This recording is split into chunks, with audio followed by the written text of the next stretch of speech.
Hello everyone, आप सभी का स्वागत है आपके अपने और फेवरेट चैनल टीचिंग परीक्षा में। हम इस वीडियो में आज इंडिकेटर्स, कौन सा नेचुरल इंडिकेटर होता है जैसे कि लिटमस पेपर, ऐसे मैं आपको एक बार बता दूं कि हम किस तरीके से पढ़ने वाले हैं। इंडिकेटर्स जो है, संकेतक जो है, 6 टाइप के आपको पढ़ना है आपके एग्जाम के लिए, जो हर एग्जाम में कॉमन पूछे जाते हैं।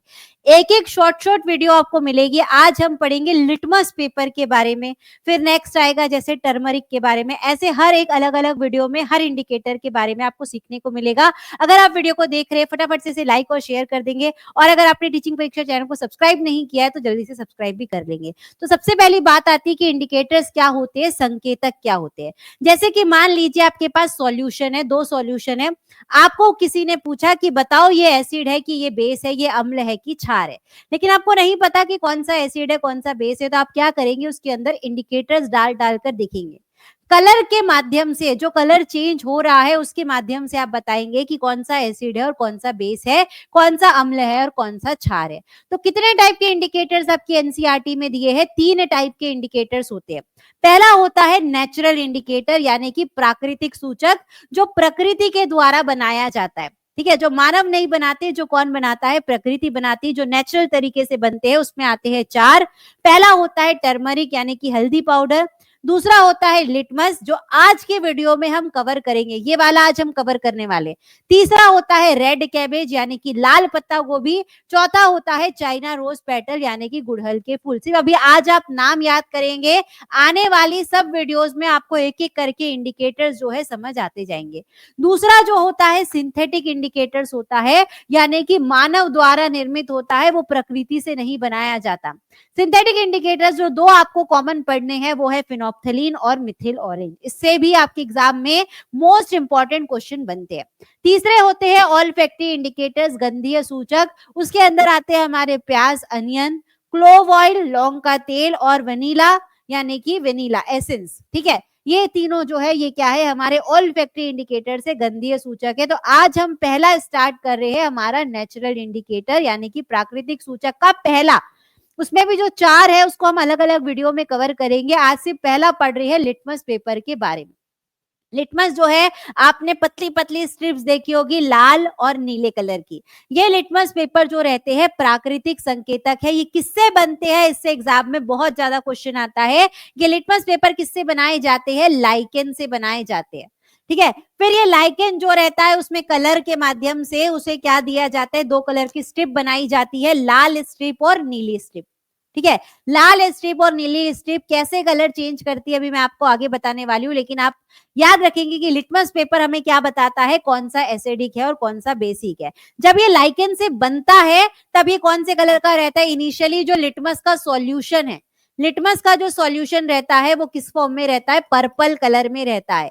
बाद में उसको ब्लू और रेड कलर की स्ट्रिप्स बनाई जाती है, ये भी ध्यान रखते जाना है। ठीक है, अब बात करते हैं अम्ल की। अम्ल को आपको एक सिंपल कीवर्ड से याद रखना है, अनिल। अनिल आपने याद अगर रख लिया तो एग्जाम में कभी कंफ्यूज नहीं होंगे। अ का मतलब होता है अम्ल, अ का मतलब क्या होता है? अम्ल होता है। नी का मतलब होता है नीला, और ल का मतलब होता है लाल। यानी कि अम्ल क्या करता है? नीले लिटमस को किस में बदल देता है? लाल में बदल देता है। ये अगर आप याद कर लिए तो आप कभी भी ये क्वेश्चन रॉन्ग नहीं करके आएंगे कि अम्ल में नीला लिटमस किस में बदल जाता है? लाल में बदल जाता है। और लाल लिटमस लाल ही कलर का रहता है, लाल में कोई भी परिवर्तन नहीं आता। ठीक है, तो क्या याद किया हमने? अम्ल में नीला लिटमस किसमें बदलता है? लाल में। उसी तरीके से बेस की अगर बात करते हैं, क्षार की अगर बात करते हैं, तो आपको याद रख लेना है बेलन। क्या याद रखना है? बेलन याद रखना है। बे से हो गया आपका बेस। लाल लिटमस किसमें बदल जाता है? नीले में बदल जाता है। इतना इजी तरीके से अगर हम पढ़ेंगे तो आपको कभी भी एग्जाम में गलती करने का मौका ही नहीं मिलेगा। और अगर आप इस तरीके से अगर पढ़ना चाहते हैं और भी अच्छी तरीके से कॉन्सेप्ट को क्लियर करना चाहते हैं, तो जिन्होंने पेड बैचेस परचेस नहीं की है वो पेड बैचेस परचेस कर सकते हैं। इतना अच्छा अगर जो आपका कॉन्सेप्ट है वो उसमें भी और अच्छी तरीके से क्लियर होता है, उसमें और अच्छी तरीके से आप डाउट्स पूछ सकते हैं, आपके रिविजन सेशन होते हैं, तो इससे बेटर आपका रहेगा कि आप पेड कोर्सेज परचेस कर सकते हैं। तो हमने क्या देखा कि अम्ल के लिए अनिल याद रखना है और बेस के लिए याद रखना है बेलन। बेस से हो गया बेस। बेस क्या करता है? लाल लिटमस को किसमें बदल देता है, नीले में बदल देता है, और नीला लिटमस नीला ही रहता है, नीले में कोई परिवर्तन नहीं आता। ठीक है, ब्लू वाला ब्लू ही में रहेगा और रेड लिटमस किस में बदल जाता है, ब्लू में बदल जाता है, ये आपको ध्यान रखना है। ठीक है, अब मुझे लगता है लिटमस पेपर वाला टॉपिक आपको समझ में आ गया होगा। इसी तरीके से आने वाली वीडियो में हम टर्मरिक पढ़ेंगे या तो फिर हम रेड कैबेज के बारे में पढ़ेंगे। तो ऐसे आपको एक शॉर्ट वीडियो अगर मिलते जाएंगे तो आपको एक एक कॉन्सेप्ट क्लियर होता जाएगा। कुछ क्वेश्चन कर लेते हैं ताकि आपको समझ में आ जाए कि एक स्टूडेंट है, एक छात्र है, वो क्या करता है, सोडियम हाइड्रोक्साइड का विलयन, सोडियम हाइड्रोक्साइड का मतलब होता है NaOH। सोडियम हाइड्रोक्साइड हमारा क्या होता है, NaOH, जिसमें OH है, जिसमें OH है, ये क्या होते हैं, बेस होते हैं। इस तरीके के कॉन्सेप्ट अगर आप क्लियर करना चाहते हैं तो वीडियो को फटाफट से लाइक और शेयर करते जाएंगे। जिसमें OH रहता है वो बेस रहता है, तो हमें पता चल गया सोडियम हाइड्रोक्साइड क्या है, बेस है। उसको पहले आपको किसमें डालना है, नीले लिटमस पेपर पर डालना है। हमने बेस को, क्षार को अगर नीले लिटमस पेपर पे डाला तो नीला लिटमस पेपर नीला ही रहता है, उसमें कोई भी परिवर्तन नहीं आता।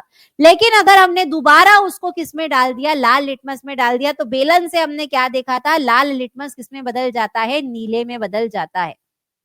ठीक है, तो हमारा आंसर क्या हो जाएगा कि जब हम सोडियम हाइड्रोक्साइड को नीले लिटमस पर डालते हैं तो नीले लिटमस पर कोई परिवर्तन नहीं होता और लाल लिटमस किस में बदल जाता है, नीले में बदल जाता है। आंसर इसका क्या हो जाएगा, सेकंड।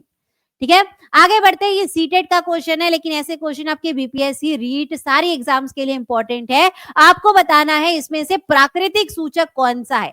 इन सब में से नेचुरल इंडिकेटर्स कौन से, 4 नेचुरल इंडिकेटर्स के बारे में हमने पढ़ा, लिटमस, दूसरा हमने पढ़ा टर्मरिक, रेड कैबेज, लाल पत्ता गोभी, और गुड़हल के फूल, चाइना रोज पेटल। किसमें हमें दिख रहा है, फिनोप्थेलिन हमारा नहीं है, हल्दी और लिटमस ही हमारा क्या है, नेचुरल इंडिकेटर है। इसमें भी मिथिल ऑरेंज नहीं है, इसमें भी फिनोप्थेलिन नहीं है, ये तीनों हमारे क्या है, दोनों हमारे क्या है, सिंथेटिक इंडिकेटर है, यानी कि मानव द्वारा निर्मित है। तो आंसर क्या हो गया हमारा, लिटमस और हल्दी।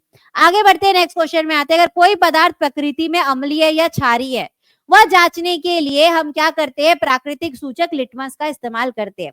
लिटमस पेपर या कोई भी इंडिकेटर है, हम किस लिए यूज करते हैं कि हम ये पता लगा सके कि कोई भी चीज अम्लीय है कि क्षारीय है, कोई चीज अगर एसिडिक है कि बेसिक है। आपको बताना है कि लिटमस जो है वो कहां से बनता है, लिटमस को प्राकृतिक रूप से कहां से बनाया जाता है, वो कहां से बनता है, लाइकेन से बनता है। आंसर क्या हो जाएगा इसका, थर्ड, यानी कि लाइकेन। ये नेक्स्ट क्वेश्चन आप सभी के लिए होमवर्क क्वेश्चन रहेगा, इसका आंसर आप सभी मुझे कमेंट में करके बता देंगे। और अगर आप चाहते हैं ऐसे शॉर्ट वीडियो से आपके कॉन्सेप्ट क्लियर होते रहे, अगर आपको जो भी टॉपिक में डाउट है आप कमेंट में लिखकर बता सकते हैं कि मैम इस टॉपिक पे आपको वीडियो बनानी चाहिए, आप वो भी लिख सकते हैं। वीडियो पसंद आ रही तो ज्यादा से ज्यादा इसे शेयर करते जाना। इस तरीके के कॉन्सेप्ट और छोटे वीडियो में, शॉर्ट वीडियोस में आपको मिलते जाएंगे। तब तक के लिए आप सभी को thank you, bye, take care and all the best.